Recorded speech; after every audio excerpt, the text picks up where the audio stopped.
Why did I stop posting what I eat in a day videos? Give me a million reasons, giving me a million.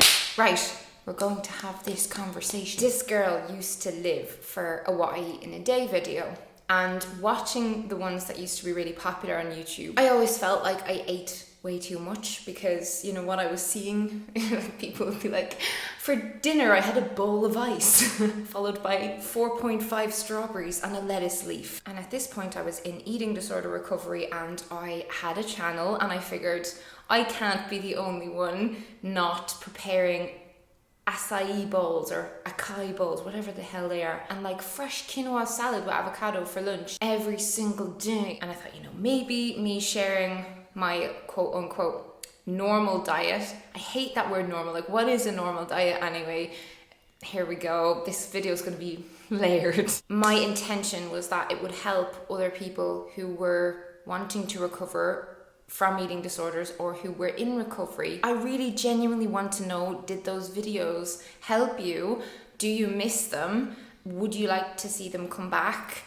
But first, I would like you to hear me out in this video. Oh lads, today is actually on fire, so I hope you're up for a variety of backgrounds as I move around to whatever part of the house isn't so sweaty and where the lighting isn't terrible. My office will be ready very soon. Before we jump into the chats, this video is sponsored by BetterHelp in honour of Mental Health Awareness Month, and this year's theme is Together for Mental Health, so sharing personal stories in the hopes of encouraging others to prioritise their mental health. When I was in uni, I started therapy for my body image issues and my food issues at time. I was really struggling doing assignments and exams when I was being taunted about sitting down to eat a lunchbox full of raw carrots for my lunch by classmates. You know, people were noticing things. A very dear friend of mine at the time commented on my body while we were in the dressing rooms, getting clothes for a night out, saying that I looked way too skinny. I knew I needed help when I had a complete breakdown because I was making dinner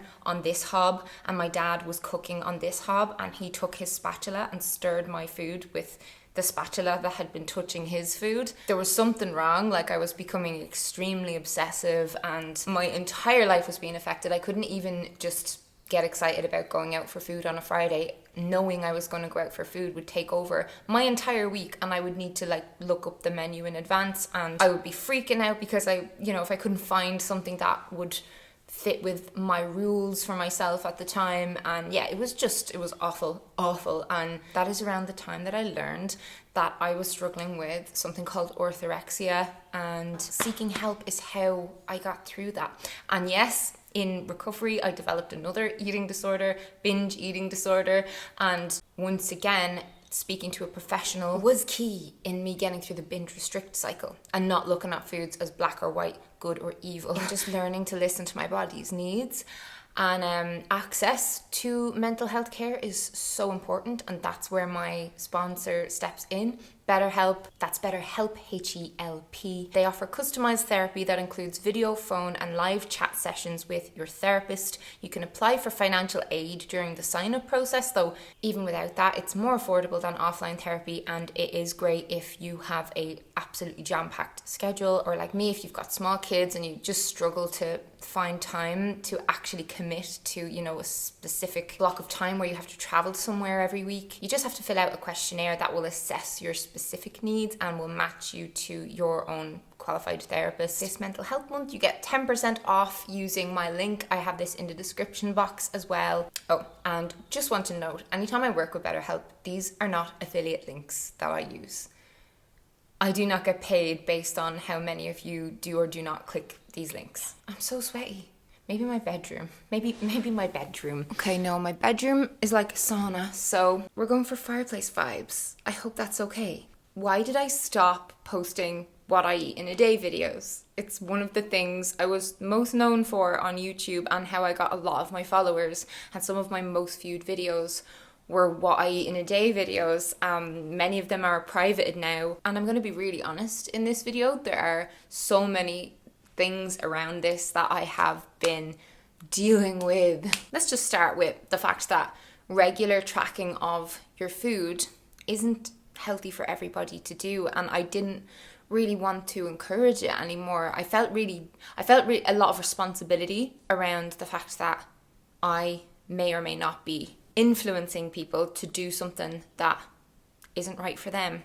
In my own eating disorder recovery, and I know that this looks different for everybody. There's so many types of eating disorders, and the recovery can differ depend on who you're speaking to, what professional you're speaking to, your own background and whatnot. But in my recovery, I'd check in with myself regularly, like once a week at least, to look at, am I eating enough?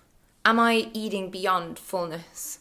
Am I eating a decent variety of nutrients? Am I allowing myself the odd, slice of cake or whatever? Or do I feel I'm going overboard? How do I feel after I eat? Do I feel sick? Do I feel good? Do I feel energized? Do I feel tired? And like lately, I'll be completely honest, I have not been eating the best at all. Like a lot of my food has been from packets or beige. I've been just so busy. I just have not been able to juggle everything, and one of the areas that hasn't been, something I've been prioritizing is what I've been eating. And a lot of the time I feel like crap and very lethargic. I have blood tests booked in for this week. Yeah, like sometimes I look at what I've eaten across the day and think, why would I share that?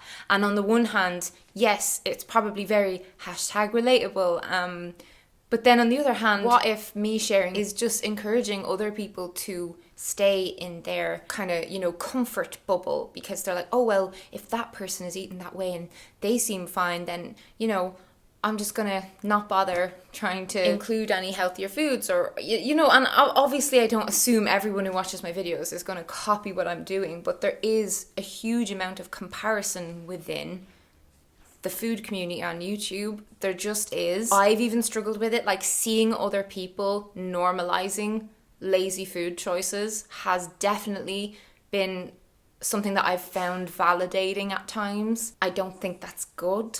But then at the same time, I know for sure that if a camera is rolling, you're more likely to share the best version of something that you do. So say if you're like, oh, I'm filming my food tomorrow, you're more likely to make sure that you have like good stuff bought in from the shop. And I feel like right now that's where I'd be at, and I feel like I wouldn't be showing an authentic reality. I don't want to do that either. Like I'm not good at that. Like my whole thing online has always been to try and share the complete reality of my day, of what I'm doing, no bullshit, and so yeah, that's one thing. Then there's also, back to the comparison stuff, like I'm still breastfeeding. I'm breastfeeding a toddler. I need more calories than someone else might need who's like the exact same height and weight as I am. And yeah, like since I had my son, a couple of times that I did share what I eat in a day videos, I had people telling me that, oh, how could you eat so much food? Or then other people might still look at that and be like, oh God, I eat way more than that, and this makes me feel bad about myself. And I'm really nervous about contributing to that kind of thing. And I don't know then, maybe that's not my problem. My therapist did say to me about this kind of subject, like everyone will see something and almost, apply it to their own situation, and there can be a lot of projecting and that kind of thing, and it's not my responsibility what people do or don't feel or do, I guess, after I share a video like that. Kind of, the same way like with my new novel, if people hate it or don't understand it or whatever, like that's not my business. There's not just that though as well, there's like the cost of food and financial privilege. And I have absolutely had comments over the years about, the cost of my kind of typical grocery shop, and people saying I could never afford to eat this way. Could you maybe do like budget what I eat in a day videos and stuff like that? And of course I could, but then again, it wouldn't be me showing what I actually eat. And I've really struggled with that, with like feeling like, am I just being really unaware of my privilege by showing myself making a meal that has all these fancy ingredients in it from Holland and Barrett, which I have done over the years. You know, like if I'm making a bowl of porridge, it will have all these different ingredients and then like fresh berries on top, and oh, I need to start eating that way again. It made me feel so good. Big one is that this is going to come as a shock to you if you've been around since the days of my Why I'm No Longer Vegan vlog, food diary vlog, which is now on private. It sparked complete outrage in the food community, the vegan community on YouTube, mainly because I was using the word vegan where I meant plant-based. But I would love to be vegan now. I'm at a very different point in my life and on my journey and in my understanding of things. I recently did a collab. I don't think it's uploaded yet. It may be when this video is up, but it's going to be, either way, it'll be on her channel soon. Lena Norms. She and I both read the book This Is Vegan Propaganda, and we spoke about it, and I think her video is going to be very long. Like, we had a very long conversation about it, and it completely opened my eyes to so many things.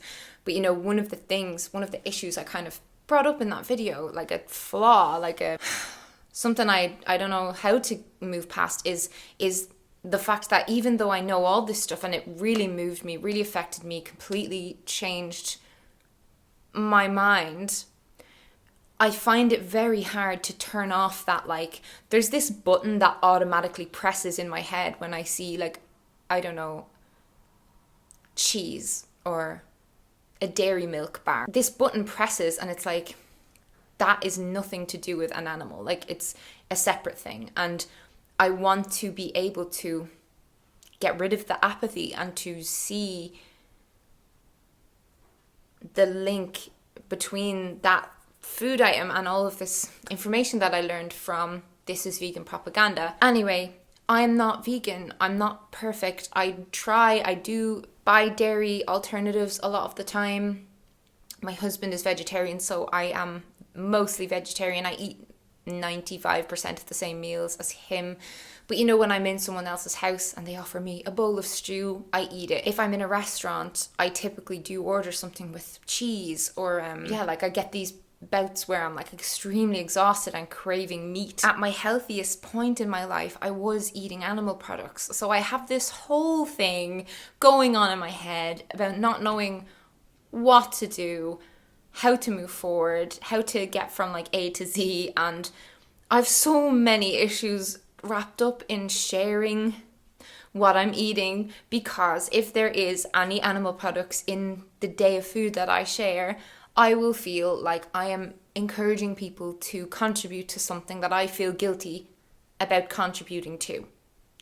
So yeah, there's also the fact that with the What I Eat in a Day video community, you know, that whole side of YouTube, it just became really common and popular to have food on the thumbnail, yes, but also a body shot, you know, and I don't just mean like a picture of you, like, you know, a full body shot where you're like in a bikini or in active wear, where your body is, parts of your body are visible, usually like the tummy area. And like, if you look back at a lot of my Food Diary Friday thumbnails, they were just, you know, me and shots from within the video. And yeah, because like I've never been one of those clickbait YouTubers where I put a title that's nothing to do with the video. I just think that's stupid. You know, as time went on, I did notice that, like, you know, I wanted to do the done thing, I guess, and I did include myself in thumbnails with like a body shot, and I always noticed that they would get tons more views, and I had such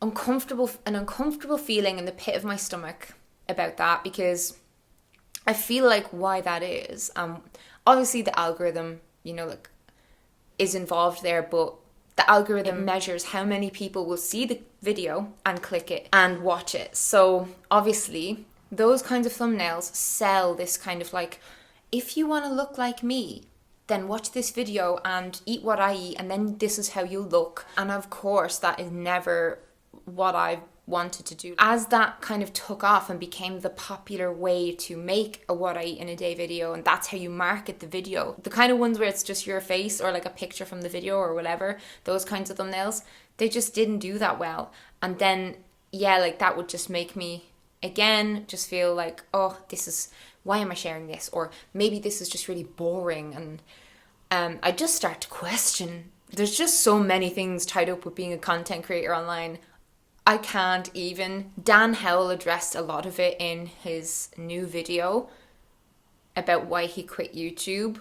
That video was so good, but there's a whole section about like a lot of this stuff that goes through your head, and you have these analytics when you log into YouTube, like this creator studio thing, and if your video does really well compared to like your most recent 10 videos, you literally get confetti. And if it does any worse than the best performing video, it's like this negative graph. And that is just so, it's terrible for your brain, especially when you're making content like this. Like, oh, I want to share this to help other people who are feeling like I used to feel about food and food videos, and I want to show that they can eat plenty of food in the day and feel amazing and the world won't end. And like that is like, it always came from that place. And you know, if you're sharing something like that and then YouTube is like, oh, you could have just gotten the bikini for a thumbnail and then maybe it would have done well, but nah. You know, it's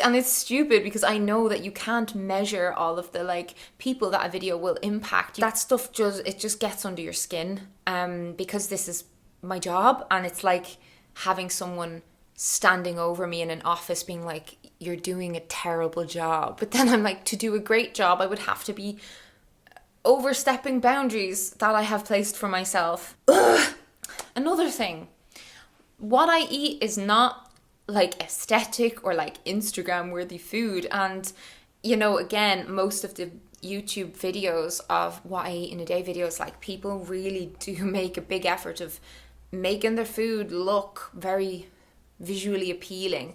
And I have done it like a couple of times, like not always, but when I'm eating well, my food does typically look a bit better, but I always would still make sure that the plate isn't covered in crumbs and sauce and stuff, and that it's like, that it looks nice on camera. But like right now, what I'm eating, like half the time I'll be eating my breakfast off of a piece of tissue as well. Like I'm half the time eating random things that my son eats during the day. Like if he doesn't finish his lunch, I'll just gobble it up because I don't want to throw it in the bin because I hate wasting food.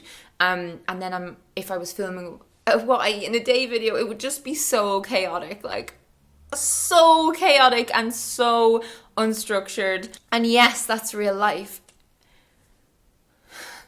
But I don't know why I just struggle with the idea of actually documenting that and putting that up, because it's inviting so much judgment, because people are measuring it against all of these, you know, food diary videos where like, you know, it's very easy to get the recipe and the amounts and to like recreate the meal. Also, like, yeah, a lot of people, I don't know who these people are, but they have so many free hours in the day to make these extremely extravagant, amazing 3-course homemade meals, like freshly baked breads and full roast dinners. I'm just like, where do you find all of this time? Second last reason is just to do with nutrition and health facts, and the fact that what is a fact one month, the following month is no longer a fact, because nutritional science is constantly changing, finding out new things about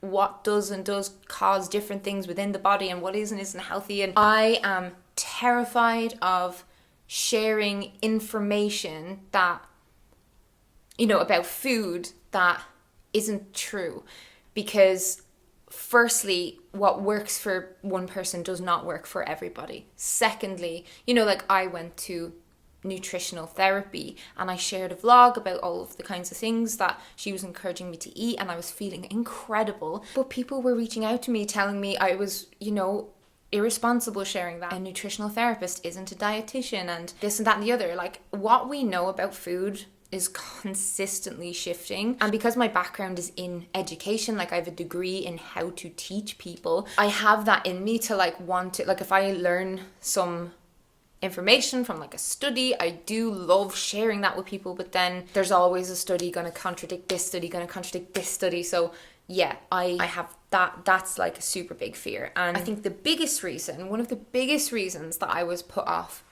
making these videos anymore is that certain comments that I got about, basically some people viewed me filming what I eat in a day as me not being fully recovered from my eating disorders. And I understand where they're coming from, or where they might be coming from, where they might be on their own journey or whatever. But it just really got to me every time I saw a comment like that, like, and it started to kind of get into my head. Like I was like, am I recovered? Is this still me kind of like controlling myself in a way? I do feel like I eat completely intuitively, and I never try to limit food. If I have like a not so great day where I eat stuff that makes me feel terrible and I feel like I'm eating way too much of it, I never start the next day and just restrict. So like that is the main way that I know that that was the biggest problem for me to overcome back with my eating problems was that specific action. Because every time I did that, it was a spiral, because I would restrict for days, then I'd be starving, then I would binge, and it was so hard to break that.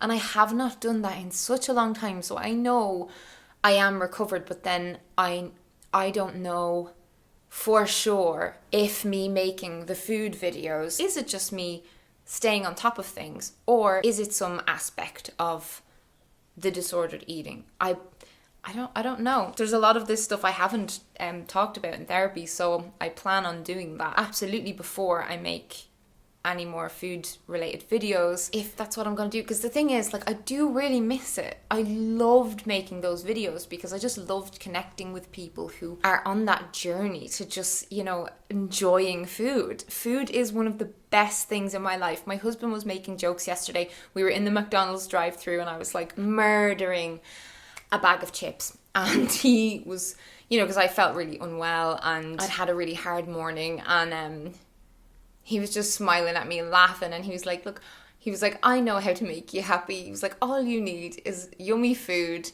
and cuddles and massages, and for someone to be making you laugh and to be cozy. And it's so funny because that is just like my happiness dream. I love eating. Every time I'm eating a meal, I savor it. I enjoy it so much. I only eat things that I know I'm gonna love. Like this morning, I had a big pile of buttery, jammy toast, and I had a whole packet of chopped fresh mango, and every bite was just... the whole thing with this website is to, it's called YouTube, broadcast yourself. Like you're sharing you, and you're connecting with people who are like you and who are on a similar journey to you. And yeah, I do miss making videos like this. So I think I need to work through a lot of this stuff, but I really, really, really wanted this to be a conversation. So I want to know your thoughts on some of these points, all of these points. Like, please talk to me, maybe advise me, or tell me like, where am I being a bit ridiculous, or like just worrying too much, or where, like, what things have I said that are completely valid. And I don't know, I do think I would benefit a lot from talking to you guys, because I just always have. This channel has been invaluable to me in my journey with my mental health, and just talking is very, very important. But yeah, again, if you need to talk to a professional, if you're struggling with your happiness, or just something standing in the way of like a goal you have, or even if someone you love and is in that place, consider BetterHelp as an option for you, for them. Again, my link for 10% off of your first session with BetterHelp is in my description box. Thank you guys for sponsoring me. Thanks for watching this video. Please thumbs it up if you liked it, and yeah, I can't wait to hear your thoughts, because you've heard a lot of mine. It's sweaty now in here too. I'm just gonna have to go outside and pour a cold hose over myself because I can't deal with this day.